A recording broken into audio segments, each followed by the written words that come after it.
Do you require excessive admiration? Is your birthday exceptionally important to you? Do you have large, grandiose eyebrows? If so, congratulations! You may be a narcissist.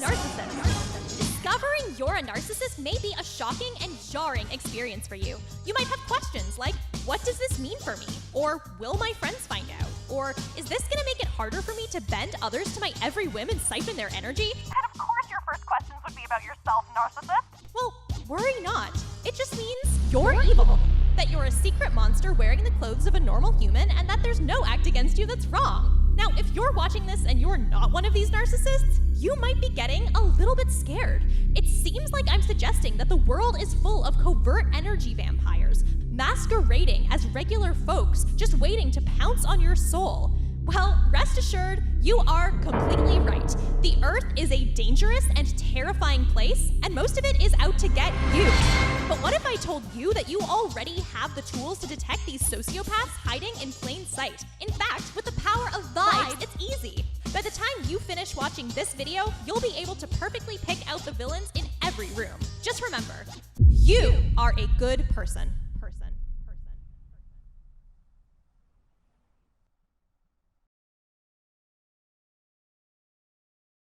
We live in a culture of fear. Over the past 5 decades, we've seen a growing obsession with identifying and labeling the imposters among us. What sprung up from a culture of self-help books has since evolved into a cottage industry of online creators specifically focused on the dangers of one particular type of person, the narcissist. As clinical language has increasingly become part of our collective vocabulary, the number of alleged narcissists has exploded. Videos warning audiences exactly how to detect and defeat them have racked up tens of millions of views and have found favor with a broad range of audiences. From clinical psychiatrists to wellness influencers to alpha male wolf types, a broad range of creators have found a very lucrative niche in teaching viewers how to protect themselves. But where did this trend come from? Who are these supposed covert narcissists? And perhaps most importantly, is this even a thing?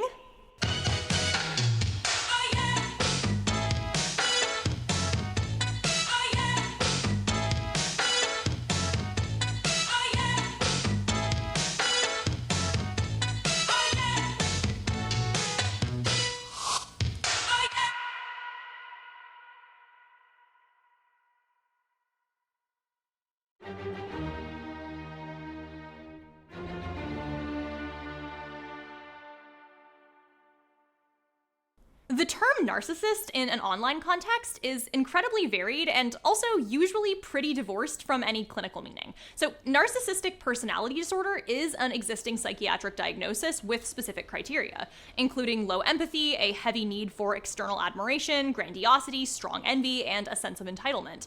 But many people using the term online are not referring to the actual diagnosis itself. The term even predates the construction of NPD by several centuries. Instead, narcissist is used as a catch-all for someone who is selfish, manipulative, abusive, or otherwise unpleasant to be around.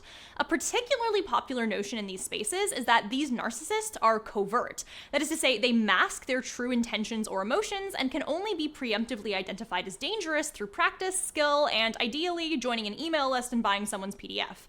Books like 1998's The 48 Laws of Power and 2005's The Sociopath Next Door have played a significant role in creating this cultural landscape, where readers are urged to constantly be on guard against others who may be undermining them.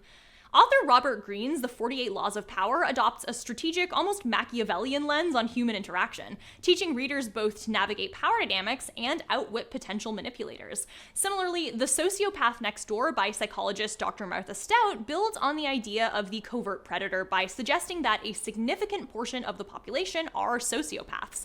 The book argues that these people move through society undetected, blending in while secretly manipulating those around them for their own gain. Basically, certain personality traits make people dangerous, and these traits can be spotted if one is sufficiently vigilant. Listen to the terrifying way she puts it. About 1 in 25 individuals are sociopathic, meaning, essentially, that they do not have a conscience. It is not that this group fails to grasp the difference between good and bad, it is that the distinction fails to limit their behavior. The intellectual difference between right and wrong does not bring on the emotional sirens and flashing blue lights or the fear of God that it does for the rest of us. Without the slightest blip of guilt or remorse, 1 in 25 people can do anything at all. As she later explains, as individuals, people of conscience can learn to recognize the sociopath next door, and with that knowledge work to defeat his entirely self-interested aims. At the very least, they can protect themselves and their loved ones from his shameless maneuverings. The Narcissist Next Door, written by Time magazine editor Jeffrey Kluger in 2014, is a direct evolution of this tradition. Like with the sociopath next door, it presents the narcissist as a hidden danger, someone who blends into daily life but is driven by selfishness and the desire for power or control.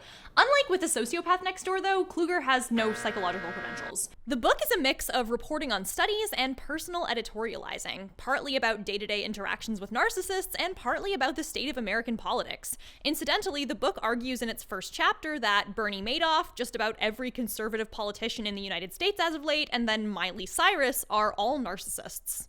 Narcissism here is presented as a subtle, everyday danger that manifests in a bunch of seemingly mundane interactions, like a self-centered coworker or a manipulative partner. This also makes the concept of the secret sicko more relatable and accessible to a general audience. People are less likely to encounter a full-blown serial killer in their lives, but a narcissist? That could be anyone in your immediate circle. As a result, the modern pop psych fixation on narcissists allows for the creation of a more pervasive narrative. Narcissists are not just lurking in positions of extreme power, but they might be living next door, sitting at the office cubicle beside you, or even sharing your bed.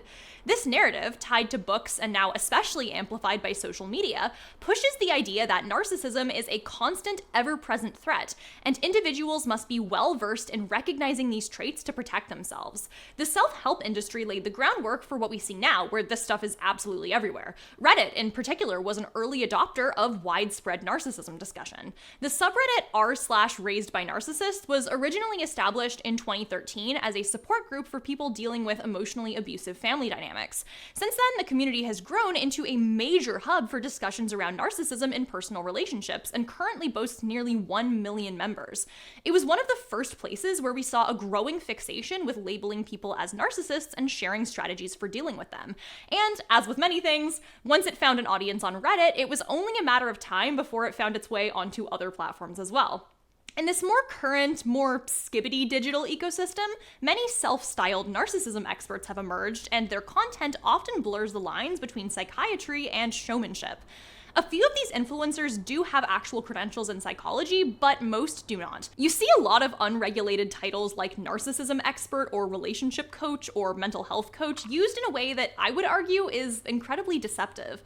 For instance, Instagram personality and narcissistic abuse healing expert Dr. Annie PhD has a PhD in languages and literature.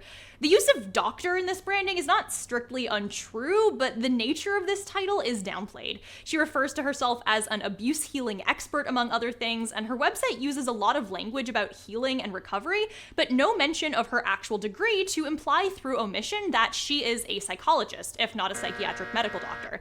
This is all to advertise a $30 a month online membership that includes access to a Facebook group and Zoom calls valued at $7,500. Or one particularly prominent creator we're gonna see pop up a few times here, the narc abuse coach, has described himself as a narcissistic abuse recovery professional and has amassed hundreds of thousands of subscribers accordingly. Some of his advice borders on pseudoscience or even phrenology. In one video, for instance, he suggests that you can identify a narcissist by their large eyebrows. Their eyebrows are quite thick, which is not to say every person who has thick eyebrows is a narcissist, of course not. There is something peculiar with their eyebrows. They're filled with dominance, grandiosity, and entitlement. And in another, he claims there's a distinctive smirk that's characteristic of narcissists. That particular claim, the narcissist smirk, has picked up a decent amount of steam lately in general and is obviously deeply ungrounded. Despite the absurdity of some claims, these influencers maintain a scientific aesthetic that appeals to viewers seeking answers and validation. Even when the claims aren't as patently ridiculous as narcissist eyebrows, there's a glut of viral content which essentially just asserts that there are secret tells to identify narcissists, such as not making eye contact, having a public persona that is different than the way you act in private, caring a lot about your birthday, spending money on things that make you look good, worrying about being broken up with, and so on. The narcissists will always be on their phone when they're around you. Narcissists are obsessed with money. Narcissists are notoriously bad at giving gifts. A narcissist will often take their phone everywhere they go, including into the bathroom. Why does a narcissist sleep so much? They sleep to avoid.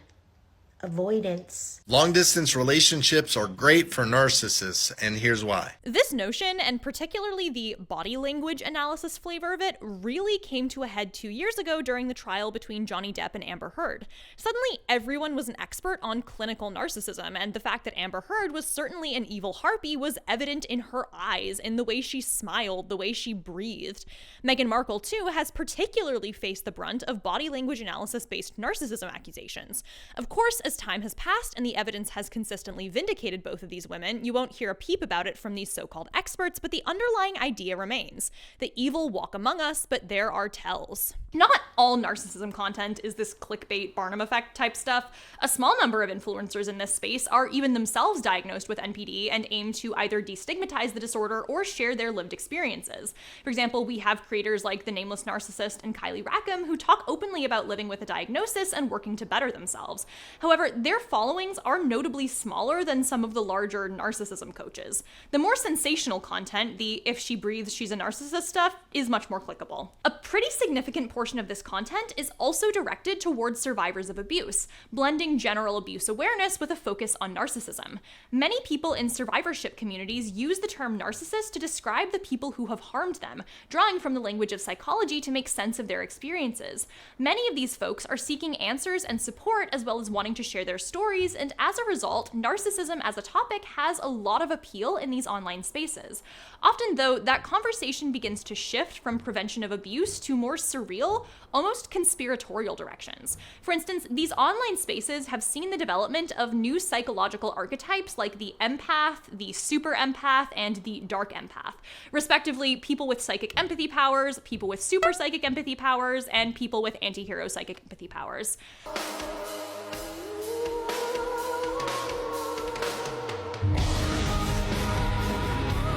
Some content even suggests that these individuals can use their own emotional abilities to counter the manipulation tactics of narcissists like Pokemon. The narcissist will never find anyone as great as you. They're never going to find another empath. They're never going to find another chosen one.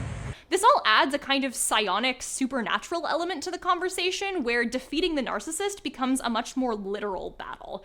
As a result, the conversation around narcissists starts to become appealing to a wide variety of communities with slight variations on how it's presented. You can have the healing crystals flavor of it, the scientific flavor of it, or the relationship coach flavor of it, but either way, you're getting a cosmic story of good and evil where the world is under threat and must be rebalanced. In this sense, the narcissist is no longer just a psychological concept, but a cultural archetype. The narcissist doesn't just mean a person who is an asshole or a person diagnosed with narcissistic personality disorder. It's like a commedia dell'arte persona, a recognizable character in a morality play in the same way the used car salesman or the caveman might be. You know the costume before the character even speaks. Regardless of the branding, ultimately, this content taps into fears of manipulation and offers easy solutions and clear enemies. If you can learn to spot the secret narcissists, you can gain control over your life. So, how can we start to unpack this?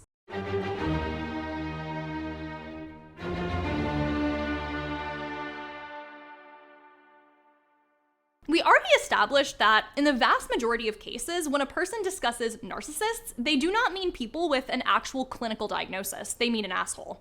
However, I do want to talk about my theoretical standpoints on the psychiatric systems at play here too, because where these diagnoses do exist, they are not neutral labels either. Psychiatric diagnoses are not the same thing as, for example, identifying a broken bone or a measles infection, wherein these things can be observed and categorized more or less objectively. Rather, they are words we use to describe patterns of symptoms. We see that certain behaviors and traits tend to show up together, and so we group them together under one name. Virtually everyone on the planet has certain traits that you'd label as symptoms of disorders.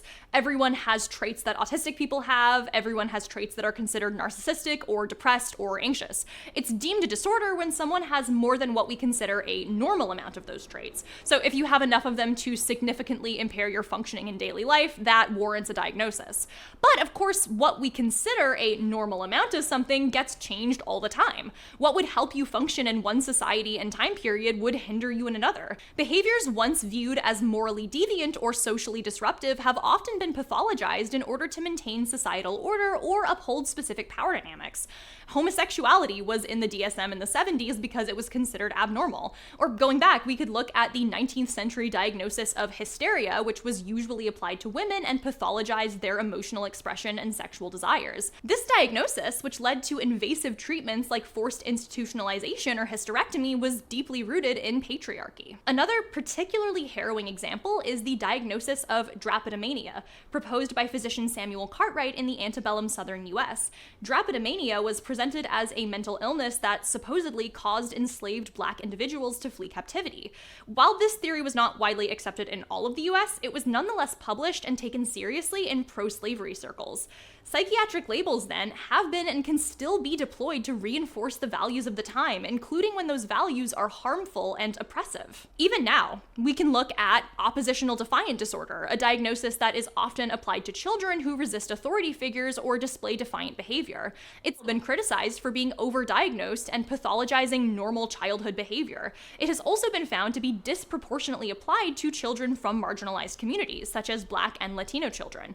These diagnoses don't spring fully formed from Zeus's thigh, they reflect and reinforce our cultural values, biases, and power dynamics. In this case, the dynamic at play, where adults are in control and children are expected to submit, becomes medicalized through this diagnosis. Like any other diagnosis, narcissistic personality disorder is not a neutral thing that just exists in the world either. The history of personality disorders in general reveals how psychiatric categories have been influenced by societal values. For example, past editions of the DSM have described diagnoses like passive-aggressive personality disorder, self-defeating personality disorder, and sadistic personality disorder. These have since been removed, not because the behaviors no longer exist, but because the psychiatric community's understanding of what constitutes a disorder and what's an acceptable thing to label someone with have evolved.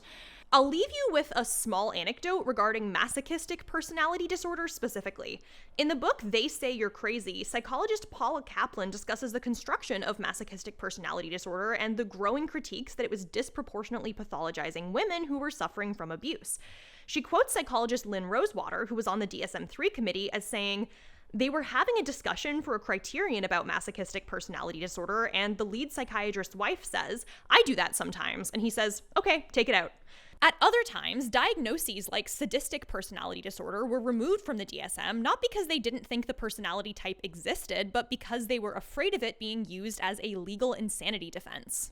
Many of these disorders are also very gendered in their application. Men are disproportionately diagnosed as narcissists, while women are more often diagnosed with borderline personality disorder. Now, of course, it's possible that this reflects a genuine disparity, in the same way that women are more likely to have breast cancer, but there's growing criticism that this division also might just be sexist. Several studies have concluded that gender bias does exist in how these disorders are assessed and diagnosed. One 2023 study even demonstrated that when men and women had the exact same psychological profile, clinicians were more likely to label the men as having narcissistic personality disorder and the women as having borderline personality disorder. Similarly, the term narcissistic is specifically often weaponized against trans women in particular, from poorly conceived vibes-based studies that argue trans women are marked by a persistent pseudo-feminine narcissism to overdiagnosis of trans patients with personality disorders to transphobic newspapers and commentators calling trans women's existence a heartbreaking work of staggering narcissism. These diagnoses are often applied and then weaponized in incredibly biased ways. Like, yeah, I can't possibly imagine why someone who struggles with dysphoria is societally discriminated against and is accused of being a sex pest en masse, might crave admiration, be preoccupied with fantasies of a better life, and feel envious of others. Clearly, it means they are evil and clinically insane. Some researchers further argue that BPD and complex PTSD have significant symptom overlap. This has led to questions about whether the former is being over-applied to women with trauma histories, while men with similar trauma-related symptoms might receive different diagnoses. And indeed, when you are given a diagnosis of a personality disorder, you are being given a highly stigmatized label that often carries shame, blame, and prejudice with it. A 2022 study found that people diagnosed with BPD often faced significant stigma and mistreatment when seeking medical care. This included being denied information about their diagnosis, having their self-harm misinterpreted by healthcare professionals, professionals as attention-seeking or manipulative, and even being refused treatment altogether. Indeed, despite or even because of the high suicide rates associated with both a borderline and narcissistic personality disorder diagnosis, many individuals will find themselves struggling to access support because they are viewed as too difficult.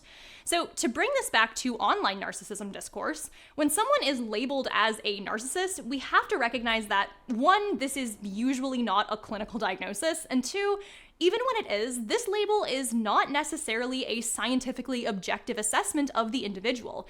Psychiatric structures are power structures, and like any other power structure, they are fallible and capable of reinforcing hegemony. It's just harder to identify in a lot of these cases because, well, you're not against science, are you?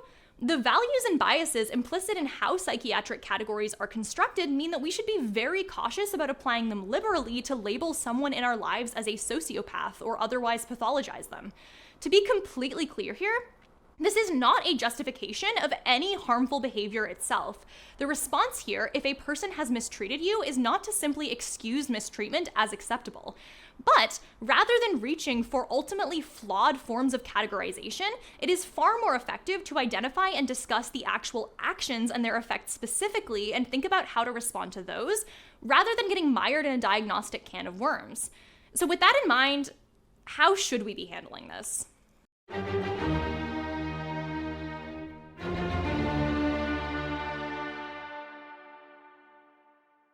Besides the unreliability of many of these diagnoses, another key issue with this framing is the dehumanization it inherently promotes. It fosters an extremely binary view of people as either empaths, aka fundamentally good, or narcissists, aka fundamentally evil, which reduces complex human behaviors to stigmatizing and oversimplified good versus evil labels. Part of me wants to say we wouldn't invent a mental illness called annoying bitch who sucks disorder, but looking back at the aforementioned history of psychiatry, we probably actually would. So even when these labels describe something meaningful, it's worth asking what benefits our society gains when we categorize individuals in such a demeaning and reductive way. It's especially important to point out that traits often labeled as narcissistic, like strongly seeking external validation, are frequently pathologized as deeply sinister. However, when the exact same actions are observed in other contexts, like anxiety, they tend to evoke sympathy instead. Whether or not, hey, I need you to tell me right now that you don't hate me and that you like being around me is a sign of being a sweet, anxious baby or a reprehensible narcissist is purely a matter of branding. The inconsistency reveals a deeper issue. It is not the behavior itself that is condemned, but rather the label attached to the person exhibiting it. This leads to the second concern, the suggestion that these traits make someone innately evil. Clearly, this is not the case. I want to restate again that mistreating other people is never acceptable, but here what's being addressed is not actually mistreatment of others as an action, rather it is about packaging people themselves into very demeaning, subjective, and punitive categories. The focus is placed on labeling certain people as fundamentally flawed or inherently dangerous, sickos with sicko disorders. This approach doesn't encourage solutions that address the root causes of abusive behavior. Instead, it promotes the idea of ostracizing a small select group of people. The figure of the narcissist in this context represents more than just an individual who exhibits harmful traits. It embodies a kind of folk devil who taps into deep-seated fears about safety, especially in individualistic cultures like the United States. Much like past moral panics, like the satanic ritual abuse scare, the narrative stokes fear and hostility toward others. It suggests that narcissists are everywhere, waiting to steal your energy, and that the only defense is to constantly guard yourself against them. This rhetoric isolates individuals and fosters a culture of suspicion. We can compare this to the exaggerated fears around human trafficking, where individuals are warned to be constantly vigilant against an omnipresent, shadowy threat. Human trafficking does happen, but it's not largely white girls getting snatched out of grocery store parking lots. It's usually exploited individuals from the global south who are promised jobs in foreign countries and then have their passports taken away. The point is, when we single out a type of bad person and cast them as an inhuman, scary, monstrous threat, it's not just the fact that we are likely wrong about the quality and identity of that type of person. It's also the fact that we are being encouraged towards constant fear, a kind that isolates ourselves from one another to no end other than to reinforce our own righteousness. The book Folk Devils and Moral Panics was written in 1972 by sociologist Stanley Cohen and was specifically written about a moral panic in 1960s Britain surrounding youth culture. culture, but it's since been revised several times and really is relevant even now. Cohen describes the production and replication of moral panics in eerily familiar terms. For instance, in Cohen's case study, this process involved exaggerating isolated behaviors and incidents until they were perceived as widespread routine dangers. One fight between some youth rockers in the 60s became "the kids are out of control and are making our daily life unsafe to live." The public response became disproportionate, creating a narrative that these deviants were omnipresent threats. Similarly, narcissists are portrayed as lurking everywhere, waiting to manipulate and drain the emotional energy of empaths. Relatively extreme actions are elevated to the status of emblematic and ubiquitous behaviors. This then justifies extreme consequences, whether social, emotional, or even legal, against those deemed to be the shadowy threat. As Cohen puts it, if one conceives of the situation as catastrophic and, moreover, thinks it will happen again, get worse, and probably spread, then one is justified in taking elaborate and excessive precautionary measures. This sort of relationship between belief systems and social control is illustrated nicely in social policies towards drug addiction. Cohen is saying that fear leads to disproportionate actions because we'd rather overreact than risk not reacting enough. After all, if something bad does happen, someone will have to take the blame. Even if an individual recognizes that the threat of narcissistic energies is relatively unfounded, the constant chatter around this phenomenon can lead to distrust and paranoia. I'm going to include one more quote of his here, which is how he identifies the targets of a moral panic. I want to note that the construction of the ever-present energy-sucking narcissist checks every box. The objects of normal moral panics are rather predictable. So too are the discursive formulae used to represent them. For example, they are new but also old. They are damaging in themselves, but also merely warning signs of the real, much deeper and more prevalent condition. They are transparent, anyone can see what's happening, but also opaque. Accredited experts must explain the perils hidden behind the superficially harmless, decode a rock song's lyrics to see how they led to a school massacre. I can't look at videos about the distinctive narcissist smirk or how you know someone in your life is evil by their body language without remembering this book and feeling my skin absolutely crawl. As with any other moral panic, this type of belief also shifts the conversation away from self-reflection. One key commonality in the narcissist panic industrial complex is the idea that anyone who is worried they might be a narcissist or be toxic is not.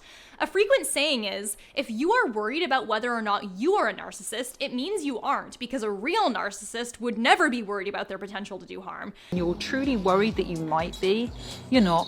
Narcissists lack empathy, and they certainly lack the concern to do anything about it. So by you finding this right now, let me tell you and reassure you, you are not a narcissist. If you were a narcissist, you wouldn't be thinking so deeply about not being a bad person. Narcissists can't self-reflect. So if you're self-reflecting on whether you're the narcissist or not, you're probably not. For instance, r/raised by narcissists has a rule that narcissists are not allowed to comment or post there, but has also claimed that worrying you are a narcissist means you are not a narcissist.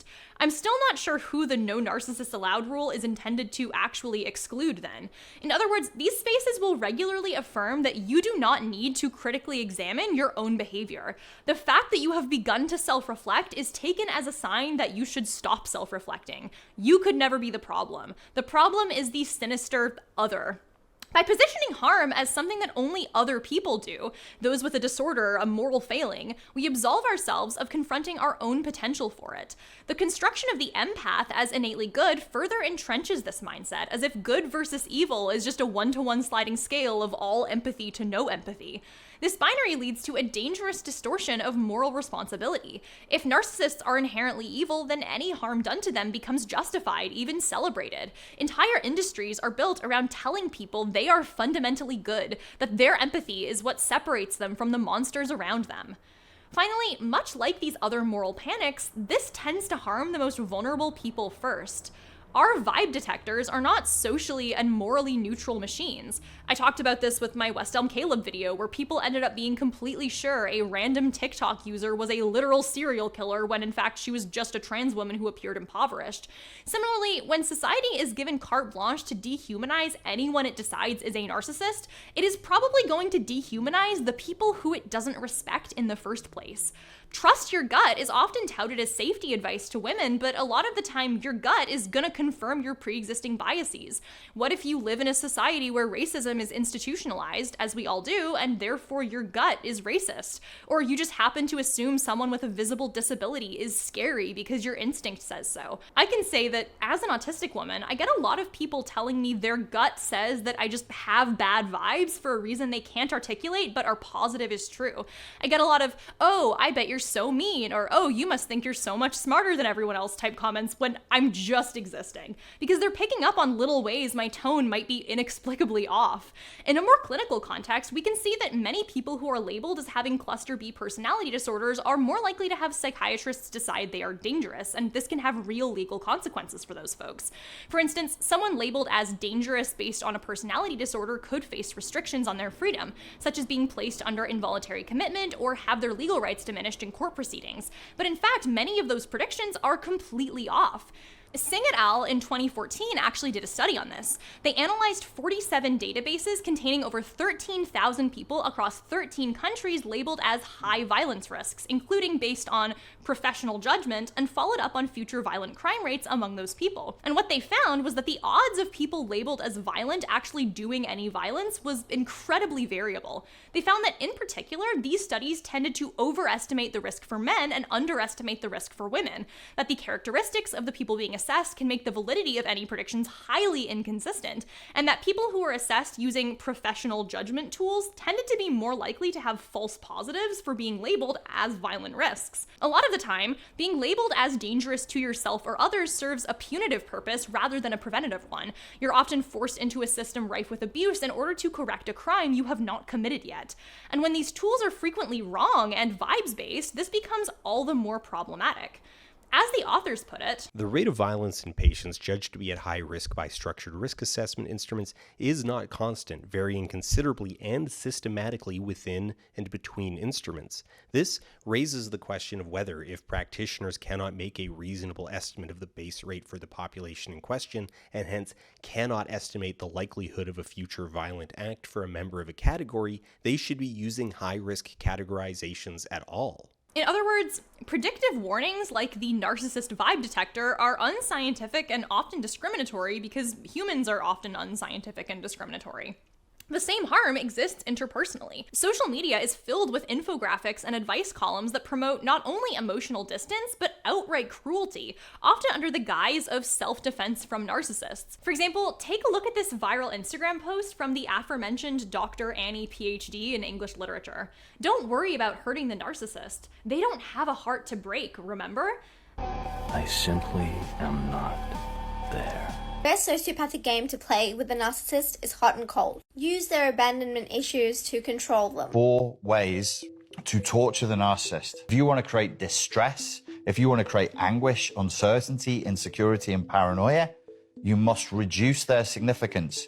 This kind of rhetoric is not just reductive, it actively promotes the dehumanization of others. We have created a society where any action, no matter how harmful, is justified as long as the target has been labeled a narcissist. Once someone is marked as beyond empathy or redemption, it becomes easy to rationalize treating them as less than human. A narcissist is anyone we don't like, anyone who has harmed us. A narcissist could never be me, but it could always be you. Even beyond the fact that these labels can be harmful, discriminatory ways to view the world, they're also often actively counterproductive. Indeed, this narrative makes it harder to look into the larger reasons why abuse can occur in the first place. The narcissist, that is to say the fairy tale archetype of the narcissist, is often portrayed as a universally bad character, willing to harm anyone and everyone indiscriminately. This portrayal implies their evil is non-specific and apolitical, a kind of inherent rottenness of the soul. But this overlooks the reality that abuse doesn't occur in a vacuum. The reason there are myriad cases of parents abusing children, but we don't see an epidemic of children abusing parents, is because abuse is enabled by structural power imbalances. Children have very few rights in most parts of the world. Barring severe extremes, they're essentially treated as property, with unfortunately limited recourse even in those extreme situations. And now you might be thinking that, yes, this is true, but this isn't mutually exclusive with the idea that some people are just evil and broken. And it is perhaps true that some people just enjoy power, making other people feel small and weak and will lord it over anyone they can. But while that might sometimes be the case, I think this narcissist narrative being the primary story we tell ourselves still omits things in a way that actually makes it harder to address these problems. I would hazard that a lot of child abuse doesn't actually happen because parents are deeply mentally ill or are setting out to be evil people, yet regardless, there are legal and social structures in place that can lead to these things happening anyway. When you take a look at the aforementioned r/raised by narcissists, one of the things you'll see come up consistently is constraining and controlling behavior. Things like, my parents forced me to have my hair cut in this exact way until I was old enough to live on my own. Physical punishment was extremely common. My parents used technology to track my every movement. In any context, this is unacceptable. But these behaviors often specifically stem from particular ideological places that transcend any one individual's personal pathology. For example, one of the things you'll notice is that child abuse is more common in very conservative and very religious communities. I will note that most of the research I was able to find was in English from mostly US sources and thus was more heavily sampled toward Christianity, so I can't make definitive claims about all conservative religious communities. But what I was able to find showed a clear correlation. Jackson et al. Found that religious ideology was a significant predictor of holding attitudes that devalue children, so claims like children should be seen and not heard. They also found that heavy religiosity was positively correlated with verbal abuse of children, as well as some other factors like age of the child. Ellison and Bradshaw in 2009 studied conservative Protestant communities and noted that while simply being religious was not a risk factor for physically harming children, social conservatism, biblical literalism, and a strong belief in hell were. Similarly, Rodriguez and Henderson in 2010 found that both social conformity and, again, biblical literalism increased the risk of physical abuse of children. Moreover, there's a particular cultural emphasis in American conservative Christian communities on breaking a child's will. Perhaps the most notorious example is the millions of copies sold of To Train Up a Child by Michael Pearl, a book linked to several deaths as a result of the methods it encourages. Are all the millions of people who would torture a child because a man suggested in a popular book that they do so mentally ill? It seems far-fetched. All this to say, not all religious conservatives abuse their children, and not all child abuse comes from religious conservative households. But this particular set of beliefs and family structures makes it significantly more likely. Look at communities like the Quiverful movement. They're a strongly conservative Christian sect that places emphasis on large families, traditional patriarchal leadership in the home, and heavy obedience. And of course, they are rife with abuse of various kinds. Women and girls in particular are often treated like livestock, queerness is anathema, and children of all genders are forced into abusive and constraining childhoods. Is it probable that every single Quiverful parent just happens to have a bad brain? Or is it something else about these belief systems and family structures that leads to abuse happening regardless? When you exist in a culture that prioritizes absolute obedience and rigid hierarchical structures, more specifically a culture that believes women should unconditionally obey men and children should unconditionally obey parents, power imbalances are entrenched. It cultivates a mindset where controlling and punitive behaviors are seen as valid, even necessary. There is a cultural emphasis on parents' rights that is meant to be all-encompassing, from the right to monitor every action of the child to the right to treat that child however they please. It's in fact the same cultural belief behind swaths of book bans sweeping North America right now. Men are taught that a heavy control of women and children and a demand for obedience is not just acceptable, but fundamental to what it means to be a man. Women are taught the same. These roles are reproduced over decades and across generations. These structures often further lack mechanisms for accountability or redress. Abuse is viewed as a private family matter, external intervention is minimized, and victims are left without support. The combination of dehumanizing ideologies, entrenched power imbalances, and a lack of accountability creates a fertile ground for abuse, irrespective of individual intentions. The same applies, albeit to a lesser extent, to the way families are set up right now in general. Families are not just personal relationships, they're also economic units. The nuclear family is also a means of organizing labor and resources. So when we look at gender, obviously traditionally men were seen as the breadwinners while women were tasked with unpaid domestic labor and child rearing, so wealth and power remain concentrated in the hands of men, which marginalizes women to men and marginalizes children to both of their parents. Children, meanwhile, are not only economically dependent, but also legally and socially subordinate. Even in progressive families made up of kind people, they are largely expected to obey adults, follow rules without question, and conform to social norms. When they don't, there is a very extreme amount of leeway as to how a parent can treat them in response. And even if a parent would never dream of using that power in a harmful way, that power is always there, and that affects how the entire social role of a child is constructed and perceived. Women in family relationships are often even still in a subordinate position. For children in family relationships, they are virtually always subordinate. These deeply entrenched systems are, I would argue, vastly more responsible for widespread harm than narcissism. The system isn't just set up to protect bad actors, it's also set up to turn people into bad actors because of what these roles are. For instance, on top of conservatism, religious literalism, and high-control hierarchical societies, we also see this manifest in a lot of cases where a woman is consistently put down, gaslit, or otherwise abused by a male partner. It's become very common for women to refer to an ex like that as a narcissist, but almost every time this term is being used, what isn't being said is the word misogynist, even when that might be more appropriate. Oftentimes, when a woman in particular is consistently mistreated by a man, he will to some extent hold the belief that women are lesser. That same mistreatment won't manifest in how he speaks to his male friends and colleagues, but he will be consistently dismissive to the women in his life.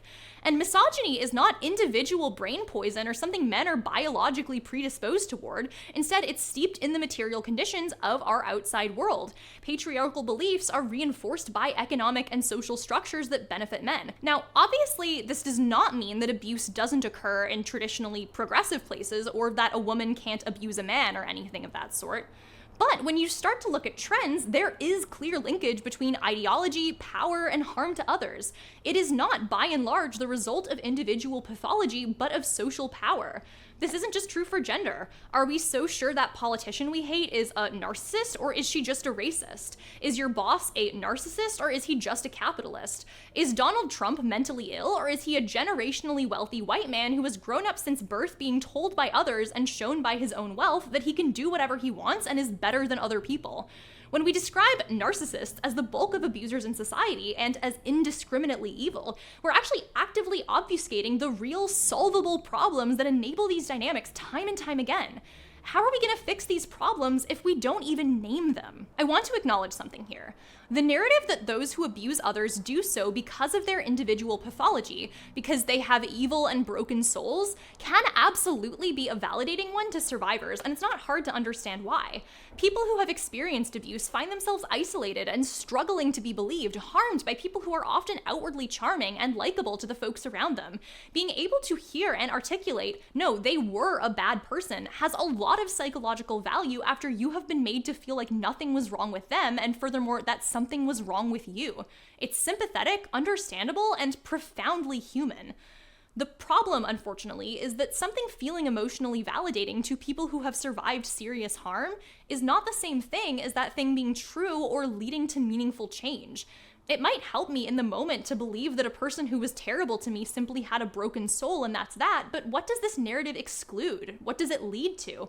Indeed, recognizing that there are social reasons this happens on a large scale doesn't make these problems any less important. On the contrary, it's a necessary first step to proposing actual solutions to resolve them. Every time we have this conversation while shutting out important aspects of how these systems occur, we are failing to address important root causes. Moreover, if this narrative is true, how do we begin to prevent abuse? When the root causes go no deeper than a given individual, the only solutions we can begin to conceive of are 1, reactive, 2, individualistic, and or 3, carceral. That means we can't prevent these things on a large scale, only react after it happens, that the only change we can hope for is fixing ourselves and not society, and that some people are just rotten and ought to be thrown out of society entirely. In fact, this pathologizing approach to discussing abuse doesn't just fail to address these systemic factors, it can also actually make them worse. Once again, the narcissist narrative promotes the idea that you are surrounded by a number of human-like but not quite human monsters who are out to get you, and that all of the harms and evil comes from within them and not from anywhere broader. And what this promotes is a culture of fear and isolation from others. The world is separated into empaths and narcissists, and if you are a truly good person, then harm and abuse doesn't come from you, but from a danger that lurks outside you. And it is, in fact, this exact isolationist and fearful culture that can enable abuse in the first place. eyes. Journalist Janet Heimlich, an author of Breaking Their Will, Shedding Light on Religious Child Maltreatment, discusses these specific types of conservative religious culture that are particularly posed to enable abuse as follows. There are 3 perfect storm factors that identify a religious culture or community as authoritarian. 1. The culture has a strict social hierarchy. 2. The culture is fearful. And 3. The culture is separatist. The more intense these 3 factors are, the more authoritarian the culture is, the more likely children will be harmed. Which is as good of a time as any to talk about the real root cause behind this bulk of social media narcissist content.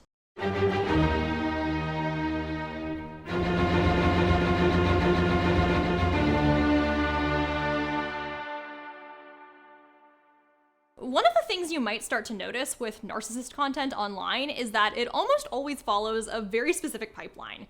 You start watching 1 or 2 videos about narcissists and sociopaths, and often these seem relatively measured, and then you start to get recommendations about demons, like actual biblical demons. And at first it's like, why are these 2 things connected?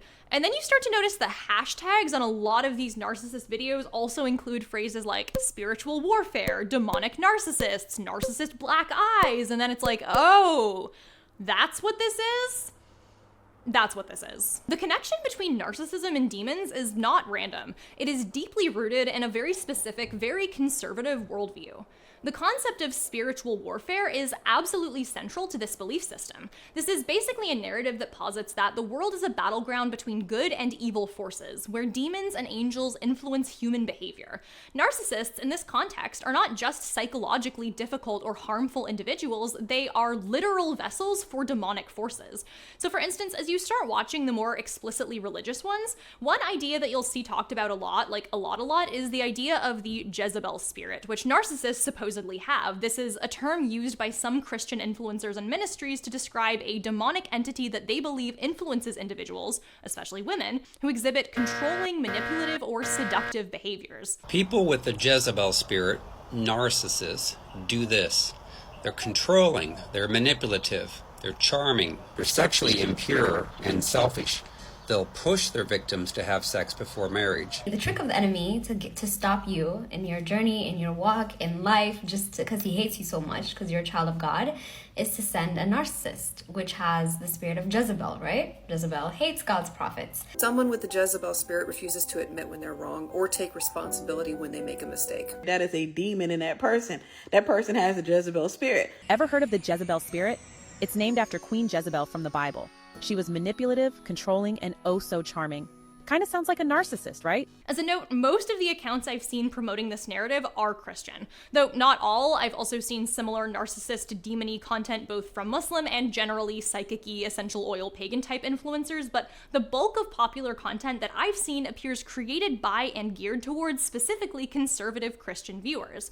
Hence the fact that this whole Jezebel spirit idea is obviously deeply sexist, and the idea of human but not quite human people that are wandering the earth who look like us has also been used as a vessel for anti-Semitism in the past. Many survivors have reported seeing the narcissist turning into a reptile-like creature with dead or flat eyes, with very dark irises or eyes that appear black with a soulless, piercing stare. To be clear, this is not a fringe idea. This is a cottage industry in and of itself and is an incredibly common endpoint for this type of narcissist content. You've got counseling services, influencers, and online ministries explicitly using this connection to advertise themselves. This normally smallish pastor account got over 1 million views by pivoting to focus on narcissism and claiming they are demons. More largely, you have accounts like Spiritual Whistleblower with 500,000 followers focusing heavily on narcissist content, and in fact, she's one of the first people who popped up for me just searching narcissist. Even the more benign videos have hashtags like spiritual warfare on them, though most of the videos themselves are largely just about abuse. And then the further into her videos you look, yeah, it's demons. Demons all the way down. What they did was take orders from Satan to destroy you. And many of the most popular videos about narcissists on online platforms, at the very least, include some kind of sneaky demon-related tagging. So for instance, one of the most common gateway tactics to sneak demon stuff into these videos is through mentions of narcissists having black eyes.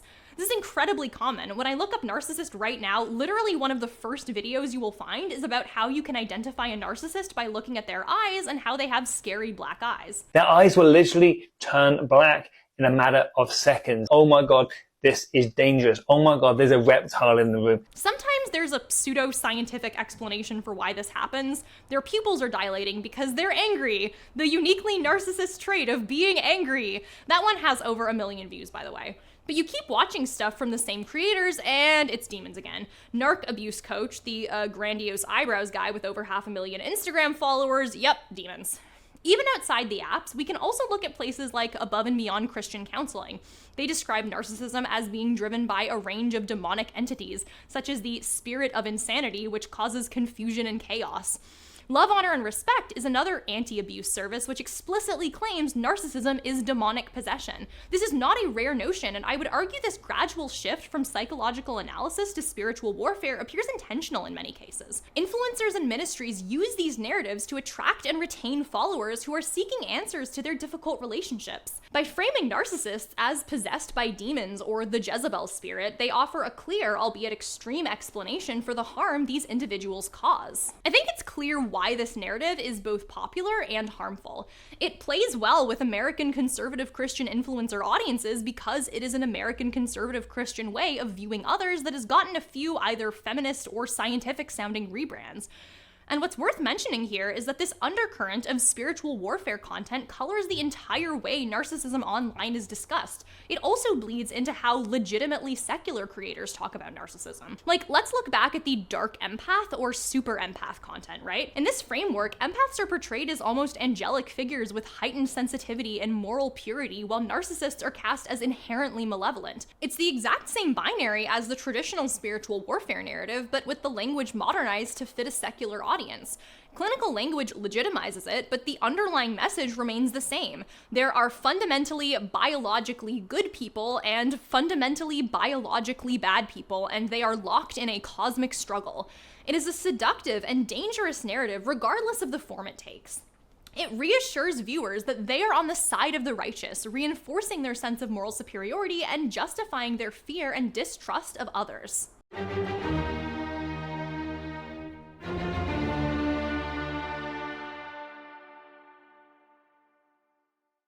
Unfortunately, this narrative and the undertones that come with it have consequences that extend far beyond just discussions about narcissism. When we step outside of this pseudo-psychological, pseudo-religious framework, we start to notice the same pattern emerging in various other communities and ideologies. One common thread across these spaces is the idea that I am a real, fully fledged, autonomous person and you are not. So for instance, look at the consistent need for funny, ironic internet users to separate themselves from normies, whether we're calling them coworkers or locals or NPCs. In the case of the latter, it is literally dehumanizing them. Look at the way conspiracy theory communities talk about sheeple being almost robotic. Look at the way misogynistic communities of alpha and sigma males talk about betas as if they're homunculi with brains made of cottage cheese. Blue-pilled and red-pilled, unenlightened and enlightened, narcissists and dark empaths. In some ways, all of this is a reflection of the exact same dehumanizing rhetoric we see in these watch out for narcissism communities. In all of these cases, we are looking at a reductionist view that exerts control over how we relate to others, casting ourselves as the enlightened individuals in a world full of automatons or demonic entities. All of these concepts reduce complex human beings to one-dimensional caricatures, stripping them of their humanity. All of these ideas are appealing partly because they are very simplistic fairy tales that absolve the believer of responsibility while reinforcing that they are complex and virtuous. And all of these narratives erode genuine compassion, solidarity, and understanding, instead encouraging suspicion, condescension, and fear. You should be suspicious of any narrative that tells you you have a power that makes you a fundamentally good person, and it is your duty to detect and combat fundamentally bad people. Of course, the one exception to this is if you're a medium gray empath with a hint of lime. The most important thing I wanted to get across with this video is that people aren't caricatures or one-dimensional figures. By labeling others as inherently good or bad, we oversimplify their humanity and lose sight of the nuance that make each person unique. Lindsay Ellis has a fantastic video on Guy Fieri that explores how he was unfairly caricatured and how public perception has shifted over time. It's a great example of reimagining our preconceived notions about someone, and I highly recommend it. You can find it on Nebula. Similarly, if you're tired of ads, interruptions, and waiting around for my videos to hit YouTube, then good news, I also publish all of my videos early and ad-free on Nebula. Nebula is a streaming service that's been built by and for creators like me. It's a space where we can share our videos ad-free, publish them early, and even create exclusive projects you won't find anywhere else. For me, there's Debater Theater, where I examine how the world tries to persuade us in various ways, and we also have tons of other amazing projects from creators you love, like Jesse Earle's sci-fi thriller Identities and Abigail Thorne's Play the Prince.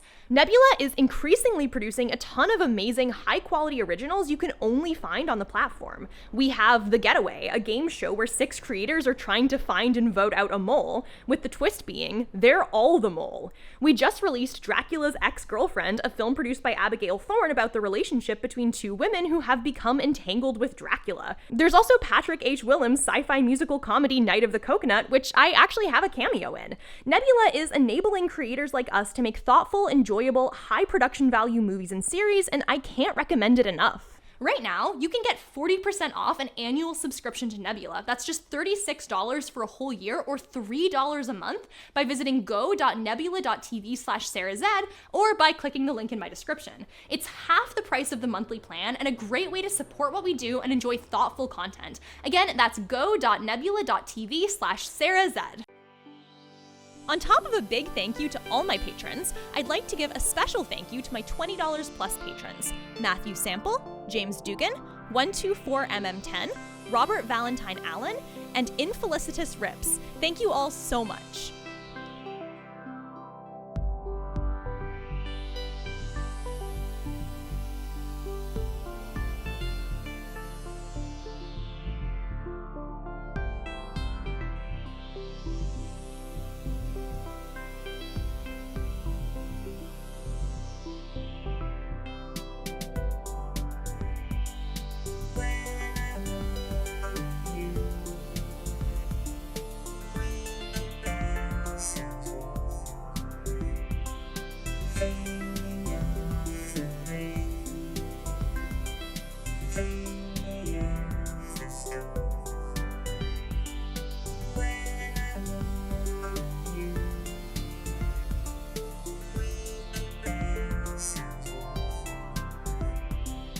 Thank you.